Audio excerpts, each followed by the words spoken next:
এই জীবন শুধুমাত্র 2 দিনের। একদিন তোমার দিকে তো অপর দিন তোমার বিরুদ্ধে। যেদিন তোমার হকে থাকবে সেদিন অহংকার করো না, আর যেদিন তোমার বিপরীতে থাকবে সেদিন সবর করবে। আল্লাহর নিকটে কোনো মানুষের সম্মান যত বেশি হয়ে যায়, তার পরীক্ষাও ততটাই কঠিন হতে থাকে। যদি জীবনকে সবসময় খুশির সাথে বাঁচতে চাও, তো দুঃখী মানুষদের দুঃখগুলোকে শোনো, কখনো দুঃখী থাকবে না।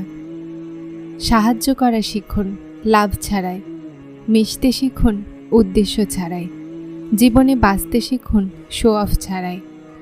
তারাই মূল্যবান হয় যারা হতাশায় সান্ত্বনা দেয়। বিশ্বাসের একটা ডোর ছিঁড়ে গেলে আল্লাহ জলদি আরেকটা জুড়ে দেন। আমরা ক্লান্ত হয়ে হেরে যাই, তো তিনি বেঁচে থাকার আর একটা আশা দিয়েই দেন। উনি সবসময় আমাদের সাথে থাকেন, পরীক্ষার মধ্যেও আর পরীক্ষার পরেও। আল্লাহ তাআলার কাছে এভাবে দোয়া করুন, হে আমার প্রিয় আল্লাহ, যখন আমি হেরে গিয়ে হতাশ হয়ে যাব, তো আমাকে আশা রাখার তৌফিক দিন। আমার মনের জখমের ওপর প্রতিষেধক দিন। আমাকে কখনো ভেঙে পড়তে দিয়েন না। আমাকে অটুট থাকার তৌফিক দিন। যারা আমার সবর পরীক্ষা করছে, তাদের সামনে আমাকে হারতে দিয়েন না।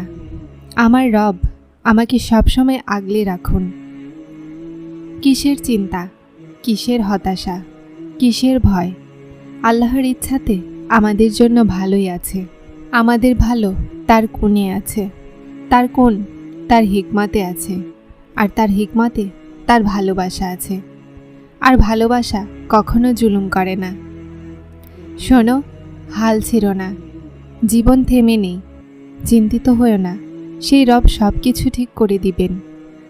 যদি এত সবরের পরও কিছু না পাও, তাহলে পাবে অবশ্যই। আল্লাহ আমাদের মনকে কখনোই সেই জিনিসের জন্য বারবার কষ্টে আর বারবার অপেক্ষা করান না, যা আমাদের জন্য হয় না। হ্যাঁ, কিন্তু বিশ্বাসে যদি কিন্তু থাকে না।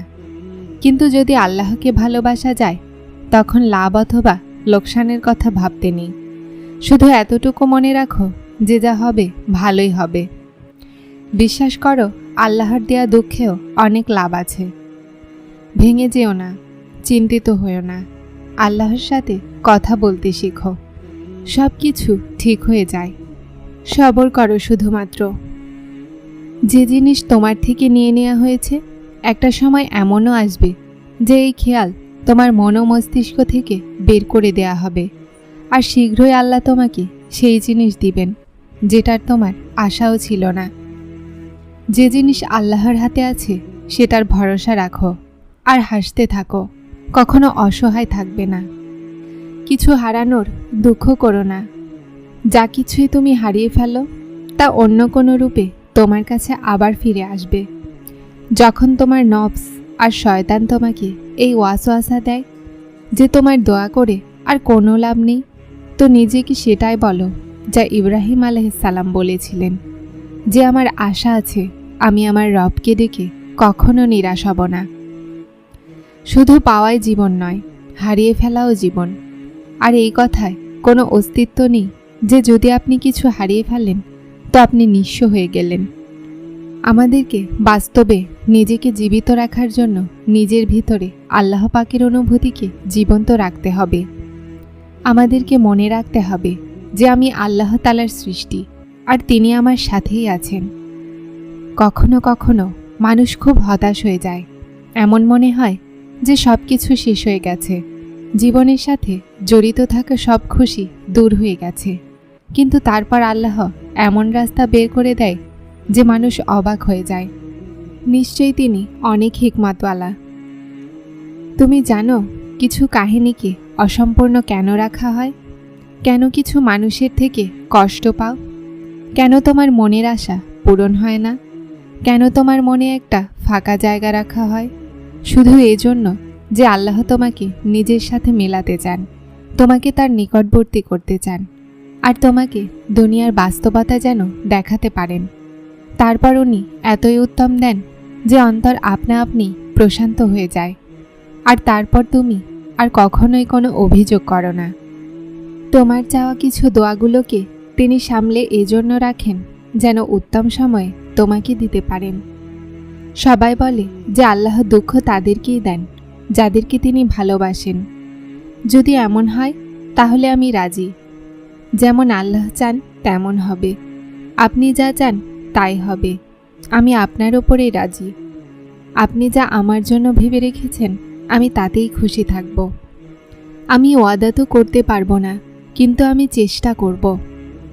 আপনার বানানো এই হৃদয় কখনো কখনো ভেঙে পড়ে, এজন্য আমি সবসময় চেষ্টা করতেই থাকব নিজের দুঃখে হাসার। দেখো, হতাশ হও না। যে বেশি ভাবে শুধুমাত্রই হতাশ হয়ে যায়। আর শয়তান অনেক খুশি হয় আর উস্কানি দেয়। আর তারপর তো তুমি জানো, হতাশা তো আল্লাহ পছন্দ করেন না।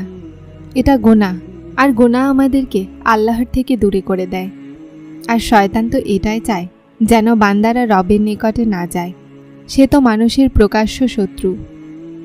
যদি তোমার জন্য কোনো জিনিস উত্তম হয় তাহলে সেটা তোমার কাছে পৌঁছে দেওয়া হবে, আর যদি তোমার জন্য উত্তম না হয় তাহলে এসেও চলে যাবে। তুমি আল্লাহর উদ্দেশ্য বুঝতে পারবে না। সেই রবের উদ্দেশ্য তোমার ভাবনার বাইরে। এজন্য যদি তোমার থেকে কোনো জিনিস নিয়ে নেওয়া হয় তাহলে এটাও মনে রাখো যে তিনি এর থেকেও উত্তম তোমাকে দিবেন। তুমি শুধুমাত্র যে কোনো পরিস্থিতিতে তার শুকরিয়া আদায় করো আর নসিব উত্তম হওয়ার দোয়া করো। নিশ্চয়ই উনিই উত্তম জানেন। তুমি শুধুমাত্র আল্লাহকে জানো, তারপর আল্লাহ জানেন দিতে, যে তোমাকে কখন আর কি দিতে হবে। তার ফায়সালা তোমার জন্য কি সেটা তিনি নিজেই ভালো জানেন। তোমাকে বিশ্বাস রেখে আল্লাহর দেখানো রাস্তায় চলতে থাকতে হবে। তোমার চাওয়া নিজেই তোমার কাছে পৌঁছানোর রাস্তা বানিয়ে নেবে। তাহাজ্জুদ আদায়কারীদের জন্য তো আল্লাহ গায়েব থেকে রাস্তা বানিয়ে দেন। তাহাজ্জুদ তোমাকে আল্লাহর নিকটবর্তী করার মাধ্যম।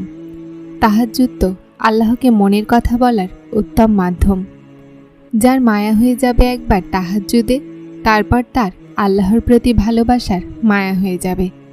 তাহাজ্জুদ তোমার আর আল্লাহর মধ্যবর্তী একটা উত্তম সময় এবং তোমার দোয়াগুলোর কবুলিয়তের শেষ মঞ্জিল। দুনিয়ার ওপরে হতাশ করে উনি আপনাকে এটাই বলতে চাচ্ছেন যে বলো কে আছে তোমার আমি ছাড়া? কে বোঝে তোমার কষ্ট আমি ছাড়া? তাহাজ্জুদের নামাজ আল্লাহ বানিয়েছেনই কবুলিয়তের জন্য। যদি কোনো দোয়া তোমাকে তাহাজ্জুদ পর্যন্ত নিয়ে গেছে তাহলে জেনে নাও তোমার দোয়ার কবুলিয়ত হয়ে গেছে। এটা ভাবা ছেড়ে দাও যে দোয়াগুলো কবুল হবে কি না। শুধু এটা মনে রাখো, যখনই আল্লাহর ফায়সালা আসবে তোমার জন্য সেটাই সবচেয়ে উত্তম ফায়সালা হবে। তোমার তাহাজ্জুদের দোয়াগুলো আল্লাহর কাছে পৌঁছে গেছে। এখন তোমাকে তোমার সবরের হাত ধরে রাখতে হবে যে এখন যা হবে মজিজাই হবে। যদি দোয়া কবুল নাই করতে চাইতেন তাহলে আল্লাহ কখনোই বলতেন না চাও আমার কাছে আমি দিব। তাহাজ্জুদ তো মজিজার এমন আসমানি দরজা যেটা দিয়ে অতিক্রম করলে দুনিয়ার সমস্ত দরজা খুলে যায়, যেটা দিয়ে অতিক্রম করে আল্লাহর কাছে পৌঁছে যায় আর ভাঙা হৃদয় সারা জীবনের জন্য জুড়ে যায়। তুমি দোয়ার কবুল হওয়াতে বিশ্বাস রাখছো না, না হলে কত কী না হয় তাহাজ্জুদের দোয়ার মাধ্যমে। এমনিই তো পাওনি তুমি তাহাজ্জুদের সেজদা। কিছু তো অসম্ভব আছে যা তোমার জন্য সম্ভব হতে চলেছে। যারা চ্যানেলটিতে নতুন এসেছেন তারা সাবস্ক্রাইব করে হেদায়েতের সাথে থাকুন। আসসালামু আলাইকুম।